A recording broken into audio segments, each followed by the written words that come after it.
Continuando con lo que es la unidad uno, tenemos que hablar acerca de la construcción de un test, que es lo que, a fin de cuentas, deben realizar en esta etapa de psicometría.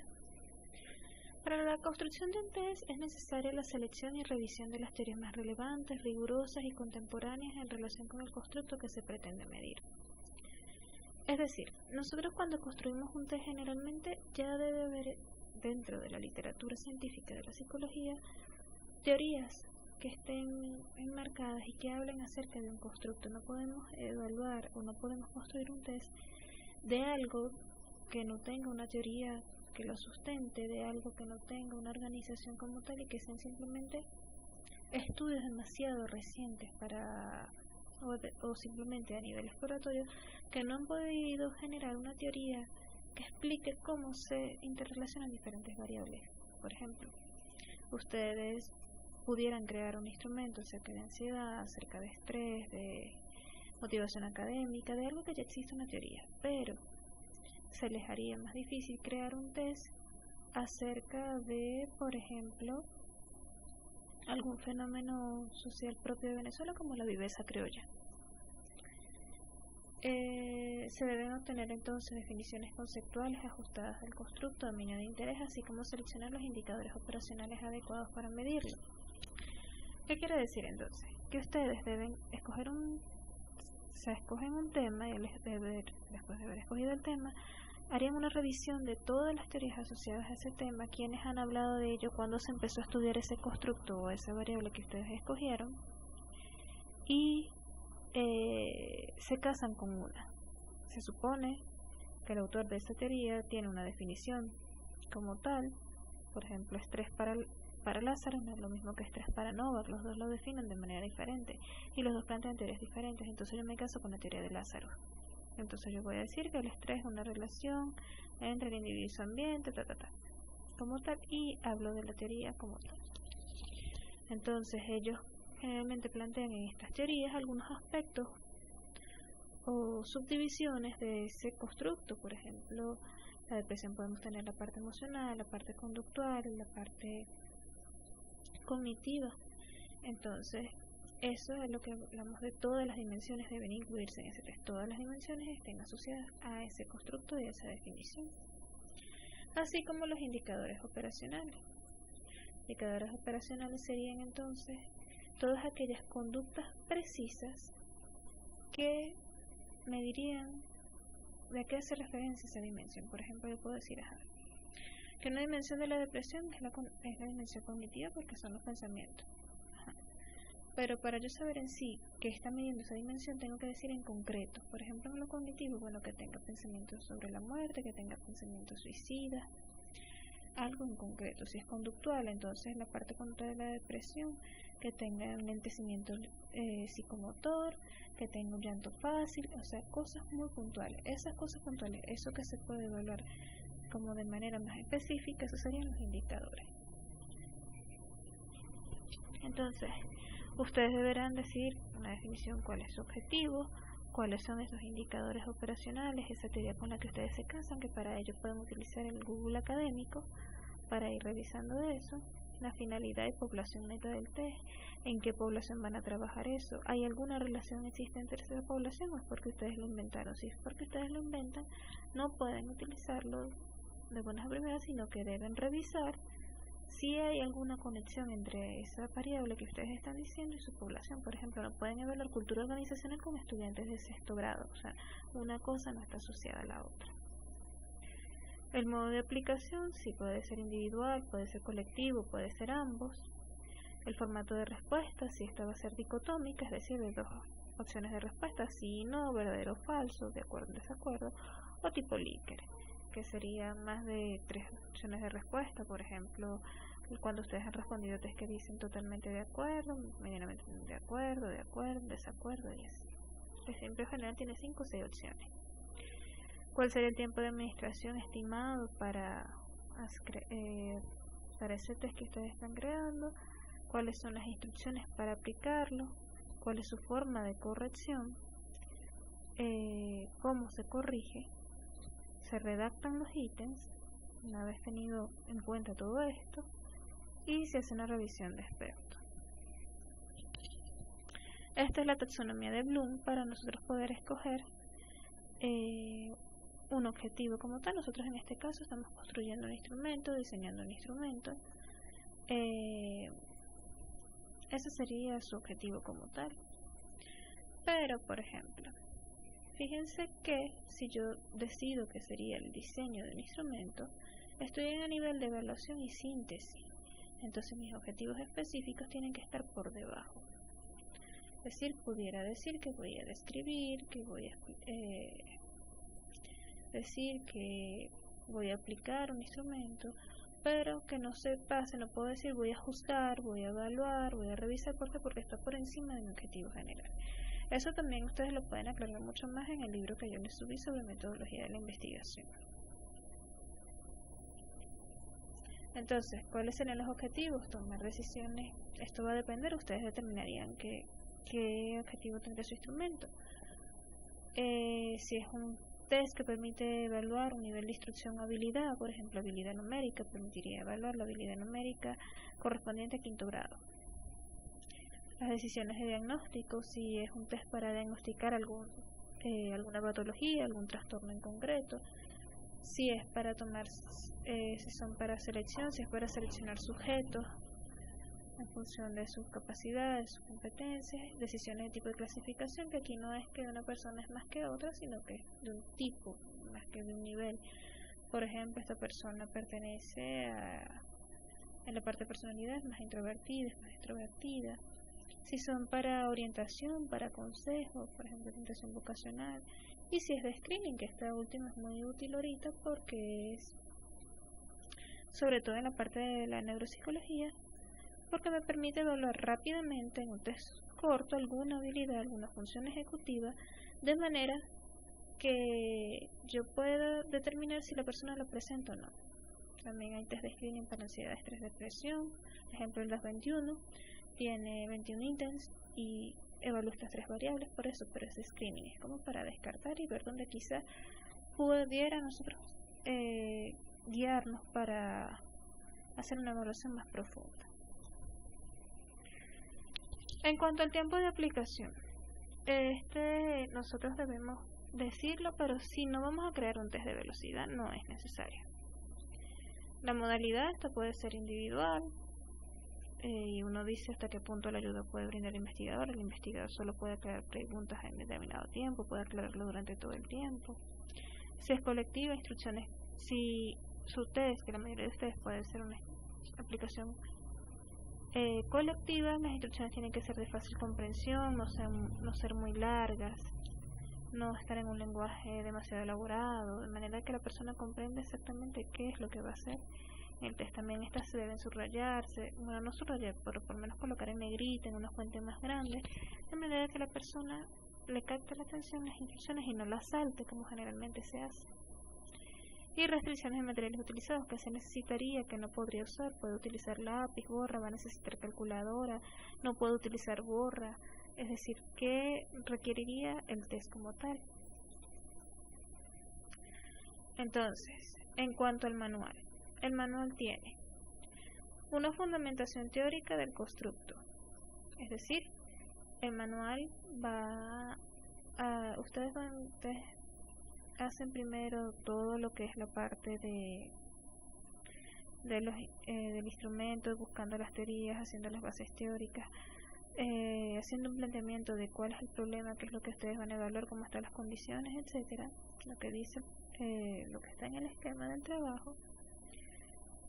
Y posteriormente con el test como tal tienen que hacer un manual, el manual que lleva una fundamentación teórica del constructo, es decir, yo en primer lugar hago algo corto, una página y media, acerca de cuál es la teoría sobre la que se basa mi test, usos a los que se puede destinar el test, posteriormente delineado qué usos puede ser utilizado. Mira, este test sirve para en la parte clínica, en la parte organizacional, sirve para evaluar esto, se puede aplicar en estos casos, en donde pudiera aplicarse el test. Poblaciones a las que está dirigido, a quiénes va dirigido esto. Esto se puede aplicar a adultos entre 18 y 65 años, esto se puede aplicar a adultos entre 18 y 35 años porque son las adultez tempranas. En sí, ¿a qué población?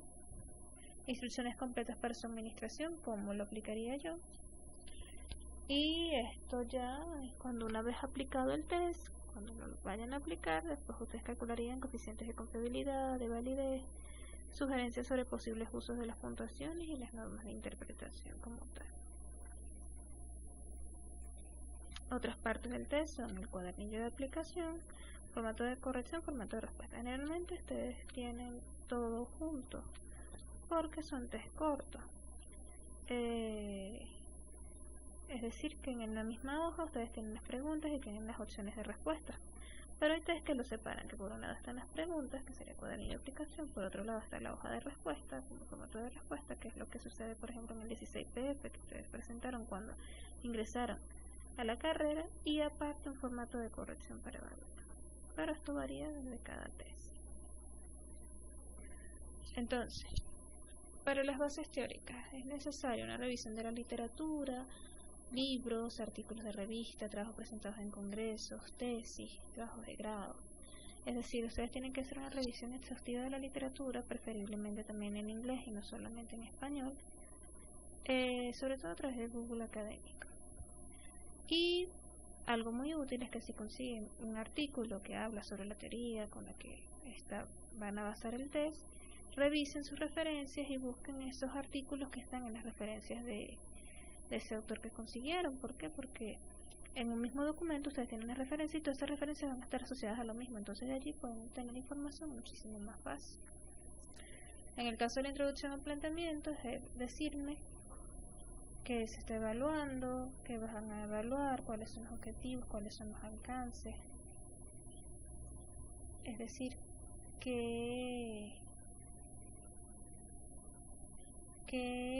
¿por qué están escogiendo eso? ¿Por qué es un problema eso que están evaluando? ¿Por qué es necesario evaluarlo? ¿Cuáles han sido las limitaciones hasta el momento de la evaluación? ¿Qué falta por añadirle? ¿Qué pudiera obtenerse al crear un instrumento que evalúe esto? Se habla sobre una descripción de las teorías, formas de evaluación. Es decir, podemos hablar brevemente de la descripción de las teorías, de cómo se evalúa hasta el momento, y al final nos extendemos un poco sobre la teoría utilizada.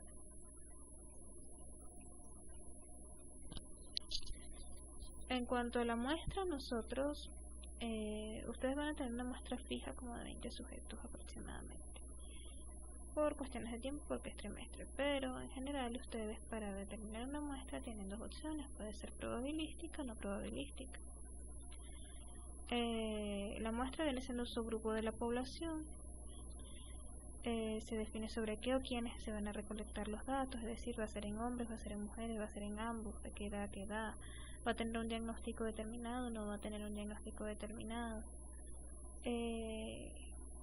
Características entonces en cuanto a contenido, dónde lo voy a tener, en qué lugares, en qué momento la voy a yo obtener esa muestra. Si es probabilística, es que todos tienen la misma posibilidad de ser escogidos, es decir, que hay aleatorización, es decir, que se escogen al azar, cosa que muy probablemente ustedes no puedan hacer. Y la no probabilística, la elección depende de causas relacionadas con las características de la investigación, es decir, que aquí, que es la más común que nosotros utilizamos, porque es lo más viable,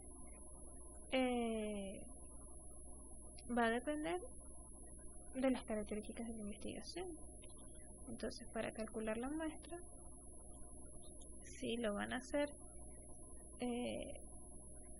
si fuese de manera responsable, no como aquí que sería 20, sino para una investigación grande a futuro, se necesita por lo menos el número de la población, es decir, una población finita para calcularla.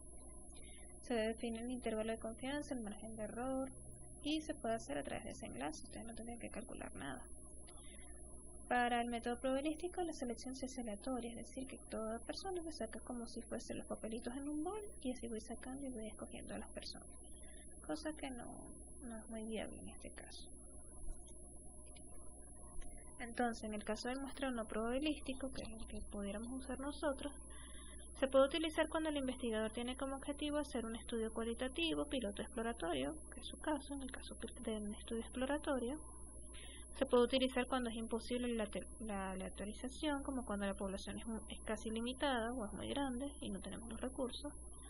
Y también es útil cuando el investigador tiene un presupuesto, tiempo y mano de obra limitados.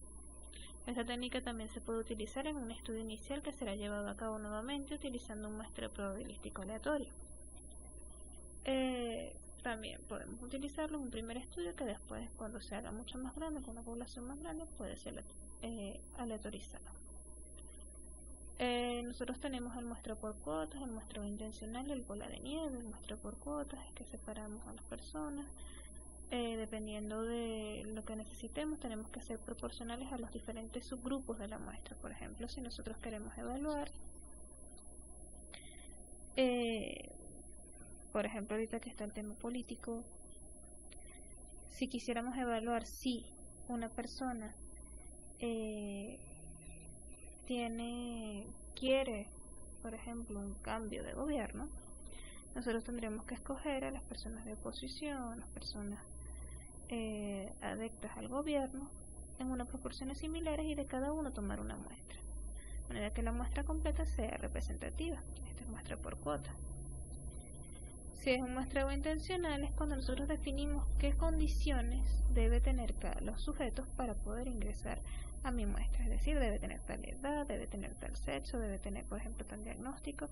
Por ejemplo, yo que hice una evaluación con personas con hipertensión arterial, la persona tenía ya que tener un diagnóstico de hipertensión arterial, pero tenía que decir que no podía tener ni diabetes ni ninguna otra enfermedad que pudiera estar asociada, porque solamente me interesa a personas con hipertensión arterial. En este caso, como yo como investigadora le defino cuáles serían los criterios de inclusión y de exclusión, entonces sería intencional.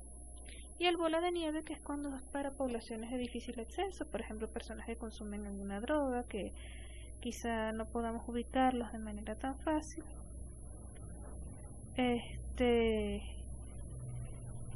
Y que este tipo de muestra me permite ubicarlo de alguna manera. Por ejemplo, si yo quiero evaluar a una persona que consuma quizá cocaína, ubico una persona que si la consuma, hago la evaluación y le digo si conoce otro. Esto me va llevando a otro. Si por ejemplo quiero evaluar, por ejemplo, personas que están dentro de la prostitución, quizá prostitución infantil o algo ilegal, pero quiero evaluarlo, entonces también entrevisto a una y le pido que me ubique otras personas y así yo voy entrevistando a otras. Por eso es bola de nieve, porque es un efecto donde mi muestra va creciendo en función de que ese otro que consigo, entonces le pido que me busque otros que sepa que estén asociados a él, que estén en lo mismo, y así sucesivamente. Entonces, para la aplicación de un test, ¿qué debemos tener? En primer lugar, familiarizarse con el modo de aplicación. Cuando aplicamos un test es necesario que ya nosotros sepamos de antemano cómo se aplica, cómo se corrige, qué se le va a decir a la persona, qué se diría cuando haga preguntas. Seguir rigurosamente las instrucciones, no cambiarlas, no editarlas. Tener una actitud científica e imparcial, es decir, la persona la que está evaluando no puede tener una actitud que no sea científica, que no sea imparcial, no puede estar haciendo gestos de sorpresa o inducir algún tipo de respuesta con su comportamiento. Se debe mantener una actitud amable, porque la actitud científica no es simplemente tener una cara seria, sino no emitir juicios, y tener una actitud amable porque de por sí la evaluación es un momento estresante para la persona. Considerar las condiciones ambientales, que tenga condiciones adecuadas de iluminación, de comodidad en el sitio, de no tener tantas interrupciones, de no tener muchos distractores en el ambiente. Se observa el estado físico y psicológico del examinado, cómo está la persona físicamente, se ve deteriorada, se ve en buena salud, cómo está a nivel psicológico. Y si vemos que está muy alterado o no ha comido o tiene alguna alteración en alguna de estas dos, es preferible no aplicar la prueba en ese momento. Ofrecer instrucciones claras y permitir que el sujeto exprese sus dudas a lo largo de la aplicación. Y nosotros responder las dudas sin inducirle las respuestas durante la aplicación. Entonces, durante esta primera fase se debe observar su expresión facial, su postura, su conducta, cómo habla, qué gestos tiene, cómo está sentado, cuál es su apariencia física, es acorde al momento de evaluación, está afuera, es como nosotros poder realizar en parte un examen mental mientras lo evaluamos. ¿Cuál es la actitud ante la tarea? ¿Cómo maneja la tarea? ¿Lo maneja con ansiedad? ¿Lo con rechazo? ¿Es colaborador? ¿Lo hace de forma confiada? ¿Cuál es la actitud ante el examinador? ¿Es colaboradora? ¿Es respetuosa? ¿Es seductora? ¿Es agresiva? Los indicadores de ansiedad o depresión: si la persona vemos que tiene ansiedad, se remueve en la silla, quizá tenga onicofagia, se come las uñas, quizá esté sudorosa. O de depresión: si la persona tiene un enlentecimiento psicomotor, si llora con facilidad, si siente que se cansa o se agota durante la prueba y no la culmina. Y entonces vemos así unas ventajas, que es que da mayor información y de forma más objetiva, porque la persona jura que la única evaluación es la que se obtiene a partir del test, y nosotros podemos estarlo evaluando a través de la observación. Entonces se puede comparar con resultados de otros métodos de evaluación y ver si corresponde lo que vemos como indicadores de depresión con lo que dice el test de depresión. Y la segunda fase implicaría la calificación, es decir, seguir el procedimiento de calificación, agregar datos de identificación según el instrumento, es decir, que nosotros debemos seguir tal cual como se establece el procedimiento de calificación. No podemos cambiar eso como tal. Es decir, no podemos sumarlo de diferente manera, sino tal cual como lo establece el instrumento.